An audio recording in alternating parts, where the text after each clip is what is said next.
Thank you very much for that kind introduction. Chairman, Board of Governors, Dr. Bhatkar, Director, IIT-Delhi, Professor Gupta, distinguished faculty, members of the Board of Governors, distinguished guests, parents, and of course, the large graduating class of today. First, thank you very much for inviting me back to the Institute to deliver the convocation address. I graduated over 30 years ago with a degree in electrical engineering. At that time, I was much like you, overly anxious about what the future held for me. Overly anxious because I didn't realize how well the Institute had prepared me for what lay ahead. Our professors, and I won't single out anyone to avoid a disservice to those I don't name, were dedicated professionals, as I'm sure they are today. They asked a lot of us, knowing that in challenging us, they allowed us to learn what we were capable of. Equally important, our electrical engineering class, in those days computer science was part of electrical engineering at IIT-Delhi. It had some of the smartest people it has been my privilege to know.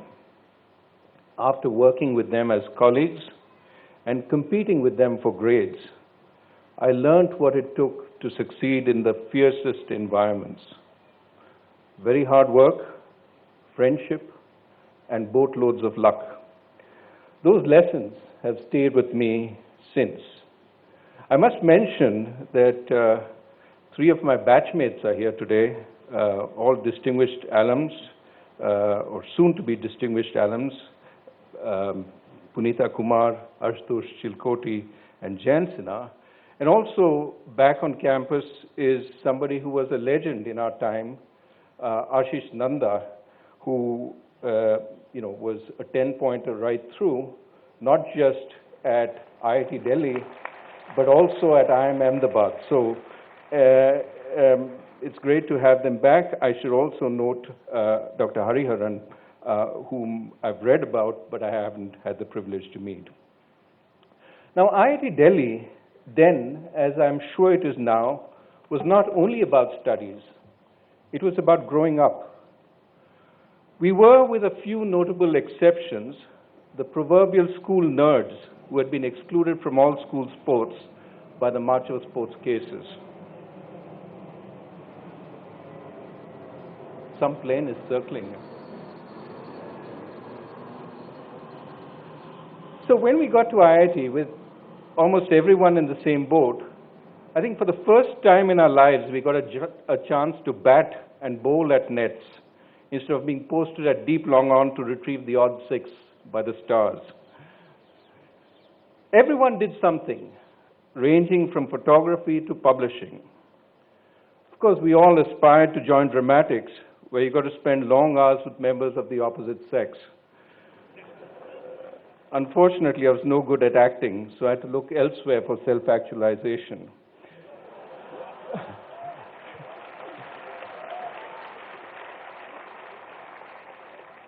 But there were enough places to look. Student politics was vibrant, with plenty of scheming, strategizing, and backstabbing. It was an intellectual pastime, however, without the violence and corruption that plagues student politics elsewhere in our country. You had to convince the small, intelligent electorate to vote for you. And in figuring out how to do that, how to get their vote, we all learned the art of persuasion. So we grew up in the classrooms, in the squash courts at the RCA, in the civilizing Spick-McKay overnight classical music concerts, and the overcrowded rock concerts at the OAT, that is here.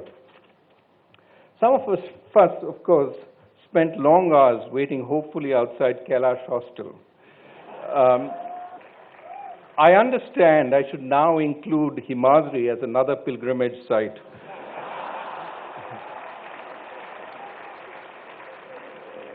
And when our wait occasionally was rewarded, we spent beautiful autumn nights with our friends, chatting and gazing at the stars while sitting on the top of Convocation Hall.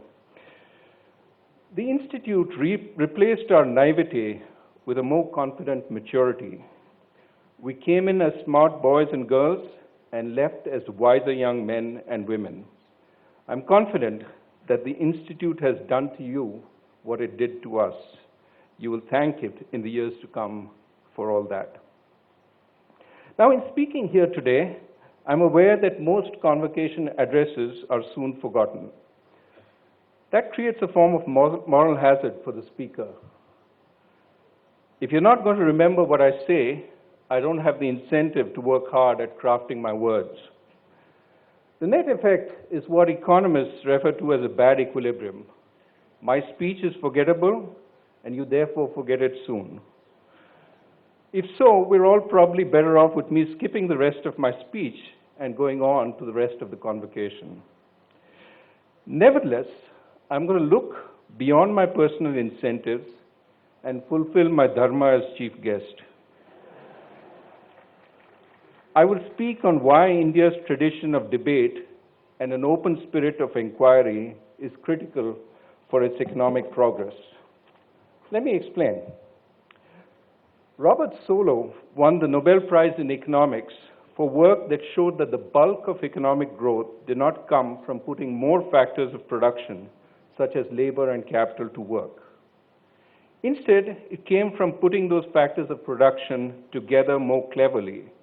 That is, from what he called total factor productivity growth.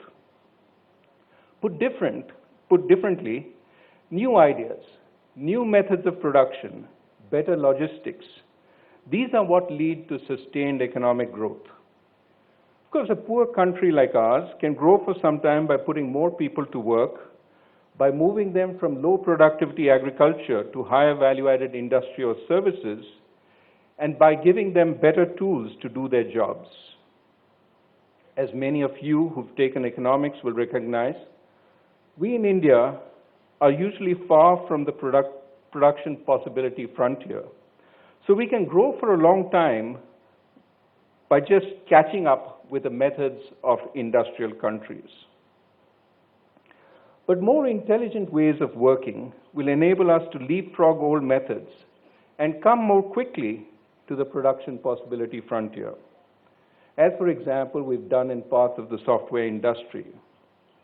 And of course, once you're at the frontier and using the best methods in the world, the only way to grow is to innovate and be even better than others in the world. This is what our software firms are now trying to do.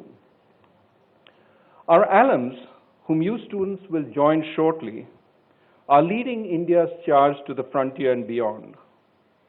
Take the fantastic developments in e-commerce, ranging from the creation of electronic marketplaces to new logistic networks and payment systems. Today, a consumer in a small town can have the same choice of clothing fashions that anyone from the large metros enjoys, simply because the internet has brought all the shops in India to her doorstep. And while her local shop no longer can sell shoddy apparel, it now focuses on the perishable items she needs in a hurry, even while subcontracting to provide the last leg of the logistic network that reaches her. Economic growth through new ideas and production methods is what our professors and alums contribute to the nation. So what does an educational institution or a nation need to keep the idea factory open? The first essential is to foster competition in the marketplace for ideas.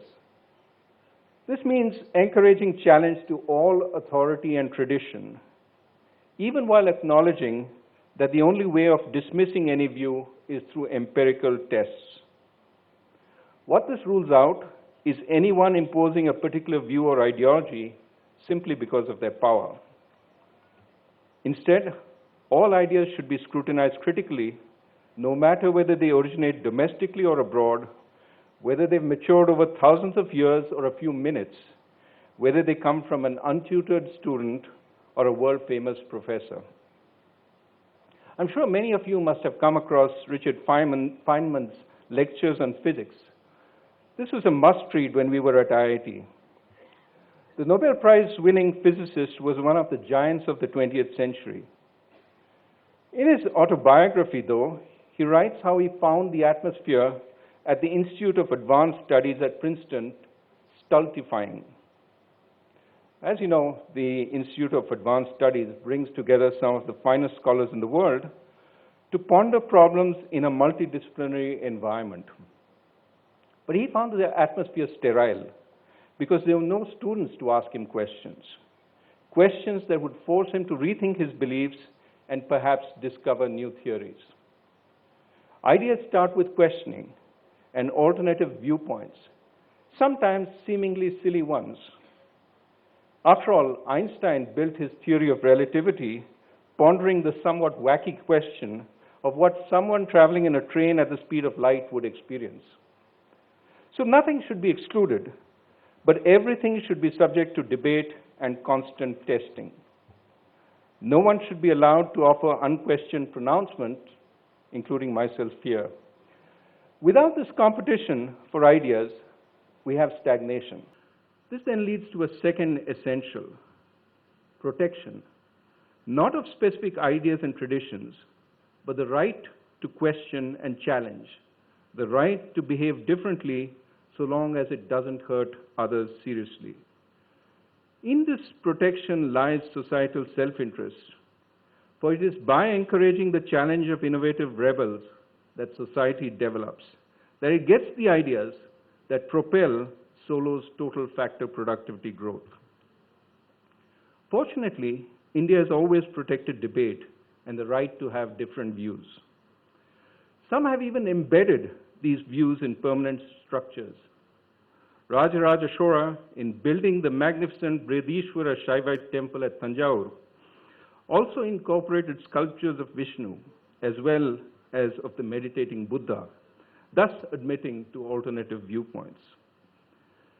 When Shahanshah Jalaluddin Muhammad Akbar invited scholars of all manner of persuasion to debate the eternal verities at his court, he was only following the older traditions of our Hindu and Buddhist kings who encouraged and protected the spirit of inquiry. What then of group sentiment? Should ideas or behavior that hurt a particular intellectual position or group not be banned? Possibly. But a quick resort to bans will chill all debate, as anyone and everyone will be anguished by ideas they dislike. It is far better to improve the environment for ideas through tolerance and mutual respect. Let me explain. Actions that physically harm anyone or show verbal contempt for a particular group so that they damage the group's participation in the marketplace for ideas should certainly not be allowed.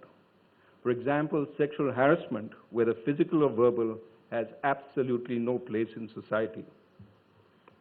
At the same time, groups should not be looking for slights any and everywhere, so that too much is seen as offensive.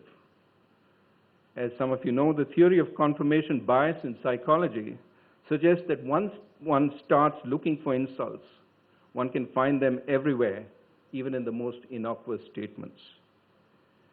Indeed, if what you do offends me but does not harm me otherwise, there should be a very high bar for prohibiting your act. After all, any ban, and certainly any vigilante act to enforce it, may offend you as much or more than the offense to me. Excessive political correctness stifles progress as much as excessive license and disrespect. Put differently, while you should avoid pressing the buttons that upset me to the extent possible, when you do push them, you should explain carefully why that is necessary so as to move the debate forward, and how it should not be interpreted as a personal attack on me. You have to tread respectfully, assuring me that a challenge to the ideas I hold is necessary for progress. At the same time, I should endeavor to hold few ideas so closely intertwined with my personality that any attack on them is deemed an intolerable personal affront. Tolerance means not being so insecure about one's ideas that one cannot subject them to challenge. It implies a degree of detachment that is absolutely necessary for mature debate. Finally, respect requires that in the rare case when an idea is tightly associated with a group's core personality, we are extra careful about challenging it. Tolerance can take the offense out of debate and indeed instill the respect that I've been talking about. If I go berserk every time a particular button is pressed, rebels are tempted to press the button while mischief makers indeed do so. But if I don't react predictably and instead ask the button pressers to explain their concerns, rebels are forced to do the hard work of marshalling arguments, which is much less fun. So rebels do not press the button frivolously, while the thuggish mischief makers who abound in every group are left without an easy trigger. Tolerance and respect lead to a good equilibrium where they reinforce each other. Let me give you an example. Rebellious youth in the United States used to burn the American flag.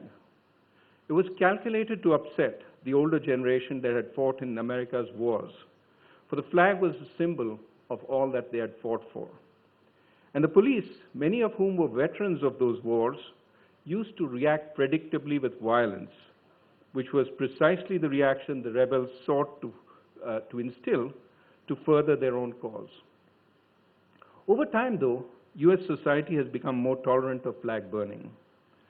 Because this no longer triggers a reaction, it is no longer used as an instrument to shock. In sum, if group sentiment becomes more tolerant and less easily hurt, the actions that try to hurt it will diminish.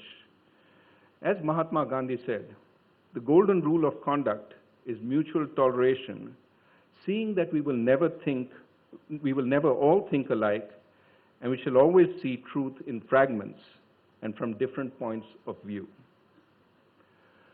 Let me conclude. IITians like you will lead India's race for ideas.